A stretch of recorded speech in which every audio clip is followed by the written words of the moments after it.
झिंझिण्यांपासून त्वरित आराम मिळवा सेन्सोडाइन रॅपिड रिलीफ बरोबर। मुख्यमंत्री महोदयांनी राजीनामा देणं ही एक फॉर्मॅलिटी असते आणि त्याप्रमाणे महाराष्ट्राचे मुख्यमंत्री आदरणीय एकनाथजी शिंदे साहेब यांनी आपला राजीनामा राज्यपाल महोदयांकडे सुपूर्द केलेला आहे आणि कार्यवाहू मुख्यमंत्री म्हणून त्यांना कार्यभार सांभाळण्याबाबत आदरणीय राज्यपाल महोदयांनी कळवलं आहे आणि त्यापासून आजपासून ते काळजीवाहू मुख्यमंत्री म्हणून कार्यभार त्यांनी स्वीकारलेला आहे। नवीन सरकार कधी स्थापन होणार? नवीन सरकार कधी स्थापन होणार? येत्या काही दिवसांमध्ये नवीन सरकार स्थापन होईल। त्यापूर्वी मी आपल्याला हिंदीमध्ये सांगतो। मराठीत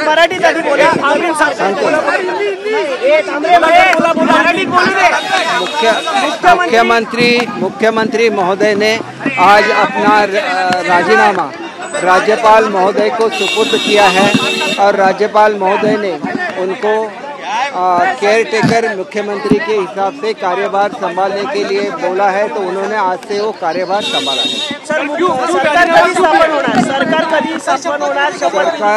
सरकार लवकरच स्थापन होईल।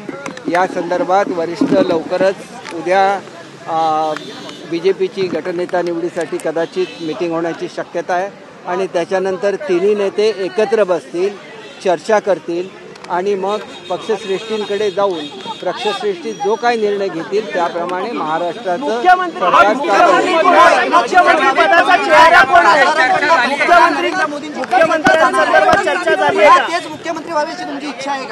एक गोष्ट अशी आहे की प्रत्येक कार्यकर्त्यांच्या भावना असतात की आपल्या पक्षाचा मुख्यमंत्री व्हावा, परंतु तीनही पक्षांनी स्पष्ट सांगितलेलं आहे की जो निर्णय आदरणीय मोदी साहेब आणि शाह साहेब घेतील तो सर्वांना मान्य राहील। मुख्यमंत्र्यांची नावाची जी पाटी आहे ती काढण्यात आली होती आणि सामटिंगने बाजू दाखवल्यानंतर पुन्हा ती पाटी लावण्यात आली आहे। एक गोष्ट अशी आहे की मुख्यमंत्री पदाचा राजीनामा देणं ही कायदेशीर तरतूद असते, कारण आपल्या सरकारचा कार्यकाळ पूर्ण झाल्यानंतर राजीनामा द्यायला लागतो आणि त्याच्यानंतर कार्यवाही काळजीवाहू मुख्यमंत्री म्हणून त्यांना आदरणीय राज्यपाल महोदयांनी नेमणूक दिलेली आहे। शपथविधी कब तक होगी? शपथविधी कब तक होगी? भाजपच्या वरिष्ठ नेत्यांची भेट घेणार आहेत का? दिल्लीला जाणार आहेत? बैठक होणार आहे? हे बघा, ज्या वेळेला त्यांना बोलवलं जाईल त्याला तिघही जण दिल्लीला जातील आणि समजा निरीक्षक इथं पाठवण्याचा निर्णय पक्षश्रेष्ठीने घेतला तर ते निरीक्षक इथे येतील। ही शेवटी पक्षाची अंतर्गत बाब असते, याच्यावर मी कुठलेही कॉमेंट करू शकणार नाही। फक्त एकच गोष्ट आहे की तीनही नेत्यांनी हे सर्व वरिष्ठ नेत्यांवर सोपवलेलं आहे। तिघांचंही एकमत आहे, आम्ही सर्व एकत्र आहोत आणि महाराष्ट्राच्या हिताच्या दृष्टीने आणि प्रगतीच्या दृष्टीने हे सरकार काम करेल। बिलकुल नाराजी नाही आहे। त्यांनी पक्षश्रेष्ठींना सांगितलेलं आहे की जो काही निर्णय आपण घ्याल तो मला मान्य असेल, हे त्यांनी स्पष्ट शब्दामध्ये वरिष्ठ नेत्यांना कळवलेलं आहे।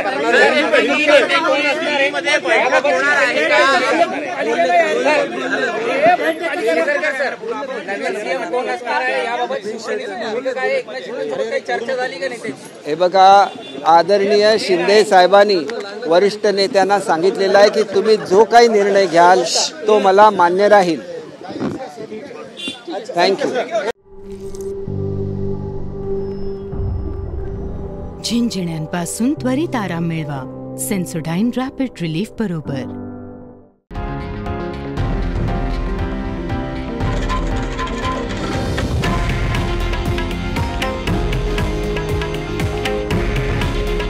हे आहे देशातील नंबर 1 न्यूज नेटवर्क आणि आपण पाहत आहात TV9 मराठी। काळजी तुमची, हित महाराष्ट्राचं।